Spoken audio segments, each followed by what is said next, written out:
Praise the Lord. மீண்டும் ஒரு விசை இந்த வீடியோ மூலமாய் உங்களை பார்ப்பதிலே, தேவனுடைய வார்த்தையை பகிர்ந்து கொள்வதிலே மிகுந்த மகிழ்ச்சி அடைகிறேன். இந்த நாளுடைய தியானத்துக்குன்னு ஒரு வசனத்தை வாசிப்போம். ஏசாயா எழுதின தீர்க்கதரிசன புத்தகம் 54வது அதிகாரம் 10வது வசனம். மலைகள் விலகினாலும் பர்வதங்கள் நிலை பெயர்ந்தாலும் என் கிருபை உன்னை விட்டு விலகாமலும் என் சமாதானத்தின் உடன்படிக்கை நிலை பெயராமலும் இருக்கும் என்று உன்மேல் மனதுருகுகிற கர்த்தர் சொல்கிறார். மலைகள் விலகினாலும் பர்வதங்கள் நிலை பெயர்ந்தாலும் தேவன் நம் மீது வைத்திருக்கிற கிருபை என்றைக்கும் மாறாது என்பதை இந்த வசனத்தின் மூலமாய் நாம் அறிந்து கொள்கிறோம். ஒரு முறை ஒரு மனிதன் இருந்தார். அந்த மனிதன் யாருடைய வார்த்தைகளையும் யாருடைய பேச்சையும் நம்பவே மாட்டார். அவருக்கு நம்பிக்கையே வராது. எல்லாவற்றுக்கும் சந்தேகப்படுவார். எதை குறித்து நம்ப மாட்டார். யார் என்ன சொன்னாலும் அது பல முறை ஆராய்ச்சி செய்து சொல்லப்பட்ட உண்மையா இருந்தாலும் அதுக்கும் ஏதாவது சாக்கு போக்கு சொல்லி அந்த வார்த்தைகளும் நம்பவே மாட்டார். இப்படி வாழ்ந்து முடிந்த அந்த மனுஷன் ஒரு நாள் ஒரு குறிப்பிட்ட தலைவரை சந்திக்கிறார். அந்த தலைவரை பற்றி ஒரு நல்ல அபிப்பிராயம் அவருக்கு ஏற்படுகிறது. அதிலிருந்து அந்த தலைவரை அதிகமாக நம்பினார்.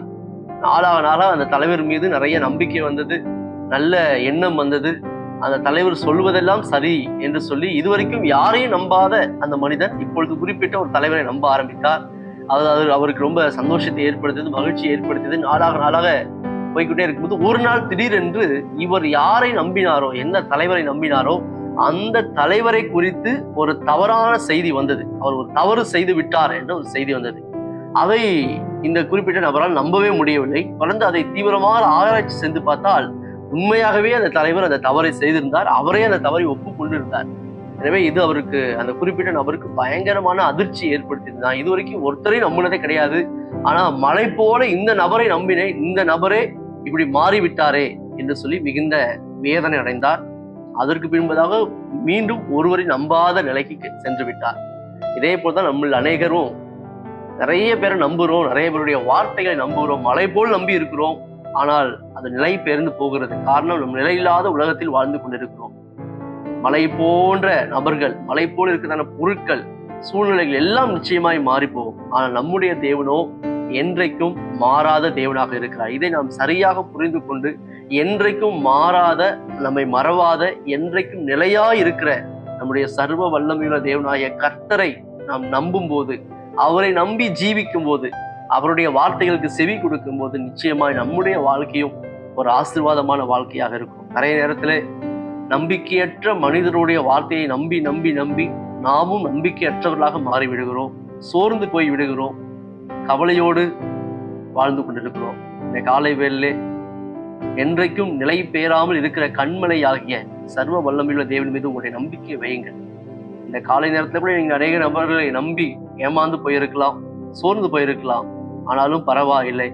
இப்பொழுதே இந்த நேரத்துல, இந்த நாளிலே கர்த்தர் மீது உங்களுடைய நம்பிக்கையை வையுங்கள். அவரே உங்கள் காரியத்தை நிறைவேற்றி முடிக்க வல்லவராக இருக்கிறார். வேதத்திலே கூட பார்க்கிறோம், தாவீது என்ற ராஜா, அவனுக்கு உதவி செய்ய யாருமே இல்லை.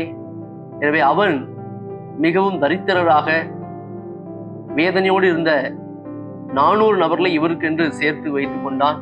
அந்த நபர்களுக்கு இவன் ஏராளமான உதவிகளை செய்தான். அவர்களும் இவனுக்கு உதவி செய்தார்கள். இந்த தாவீது அந்த 400 பேரை முழு நம்பிக்கையோடு நம்பியிருந்தான். அது குறிப்பிட்ட காலம் வரும்போது அந்த 400 பேரும் தாவீதுக்கு எதிராய் வந்தார்கள். அவனை கல்லெறிந்து கொள்வதற்கு ஆயத்தமானார்கள். அப்பொழுதுதான் தாவீது உணர்ந்தான், மனிதர்கள் மீது நம்பிக்கை வைப்பது விருதா, அது வீண் என்பதை உணர்ந்து அதன் பின்பதாக மனிதர்கள் மீது நம்பிக்கை வைக்காமல் தனக்கு உதவி செய்கிற கண்மலை ஆகிய ஒத்தாசி வரும் பர்வதமாகிய கர்த்தர் மீது நம்பிக்கை வைத்தான். கர்த்தருக்குள் தன்னுடைய இருதயத்தை திடப்படுத்தினான். பின்பதாக எல்லா எதிரிகளையும் ஜெயிப்பதற்கு கர்த்தர் உதவி செய்தார்.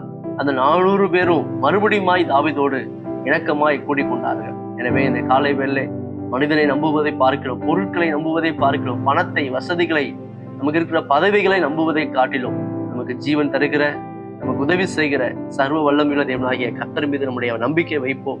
அதை வளர்வதற்கு முயற்சி செய்வோம். நிச்சயமாய் நம்முடைய தேவன் நம்மை கைவிடாமல், நம்மை நிலை பெறாத அந்த மலையை போல, பர்வதத்தை போல நம்மையும் நிலைநிறுத்த அவர் உண்மையுள்ளவராக இருக்கிறார். எங்களை முடி ஜெபம் பண்ணுவோம். நல்ல தகப்பனே, இந்த காலை வேளை என்றைக்கும் நிலை பெயராமல் இருக்கிற உம்முடைய கிருபையை இன்னும் அதிகமாய் நம்ப, விசுவாசிக்க இதை கேட்டுக்கொண்டிருக்கிற ஒவ்வொருவருக்கும் கர்த்தர் உதவி செய்வீராக. ஒருவேளை மனிதர்களை நம்பி ஏமாந்து போயிருக்கிற நிலைமையில் இருந்தாலும் அவர்கள் கர்த்தர் உதவி செய்வீராக. சூழ்நிலைகளை கர்த்தர் மாற்றுவீராக. அவருடைய நம்பிக்கை உம்மீது இருக்கட்டும். நீர் அற்புதமாய் அதிசயமா அவர்களை தாங்கி வழி நடத்துவீராக. இந்த நாள் ஒரு ஆசீர்வாதத்தின் நாளாக, ஒரு நம்பிக்கையின் நாளாக இருக்கட்டும். இயேசுவின் நாமத்தில் ஜெபிக்கிறோம் நல்ல பிதாவே. ஆமென். Thank you. God bless you.